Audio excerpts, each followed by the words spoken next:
in Netflix today, upgraded from neutral to buy at MoffettNathanson. Here now we've got Robert Fishman. He's MoffettNathanson's senior analyst. Thank you so much for being here, Robert. You raised your price target to $1,100 for Netflix. Talk to me about your bull case.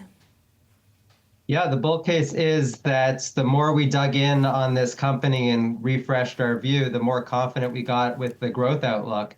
And that's going to come from a few different ways. The core business is still really firing on all cylinders.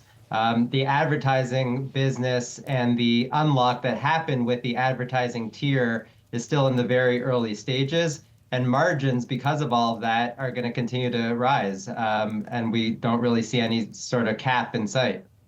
And it's interesting, you mentioned that they are the clear winners of the streaming war. Talk to me about how you came to that decision. What was it about Netflix that made you so determined to say that they were the clear winners against competitors? Yeah, I mean, I think that the reality of that has been clear for probably a couple years already. And the more that they grow well above the peers and where the other competitors are trying to strive to get to, the more that they have a lead. And we see that with the engagement. We've seen Netflix engagement just continue to be very strong, not just in the US, but around the world. And that's the other piece that really puts them well ahead of all of their peers. The international subscriber base is just unparalleled compared to any of the other companies. So when you put all of that together, they clearly have won, as I think most people know, and the lead that they have is just continuing to expand. You know, Robert, Simeon Hyman, how are you? I'm the old guy in the room, and I remember a book in the late 90s called The Innovator's Dilemma.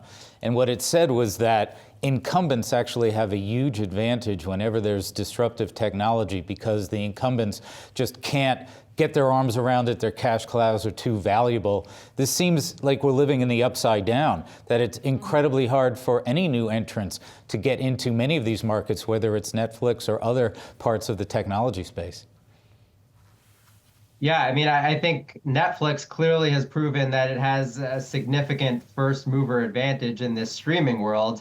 And I guess as part of what you just said, the traditional media companies have been trying to protect their linear cash flows for many years. But I think there's finally a reality that they can't protect that anymore because of the disruption happening with cord cutting and advertising shifting to online and connected TVs. So Netflix is in a really strong position to capitalize on all of that. And they actually get the benefit of getting content from the traditional guys looking to sell and license their content to stronger players.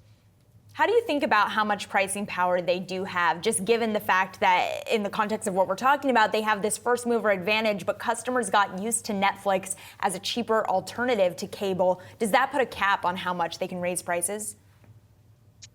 So it's a really interesting question and one that we've tried to dig into here because there's two ways to view it. One is exactly what you said. The premium pricing on the non-ad tier has gotten to the point where it might start to raise questions whether some people can afford to keep paying higher and higher pricing, especially with the highest price in the US at $25 a month. But at the same time, it goes back to that advertising tier that we talked about at the beginning. It really unlocked a whole different potential for them, which was essentially, you can view that as a price cut because it allowed a whole different subscriber base to come in with this advertising tier at a real significant discount to where they were priced before and even where a lot of their competitors are priced. And Netflix, like the rest of the market, has been under pressure in recent weeks. It's down about 10% over the last month.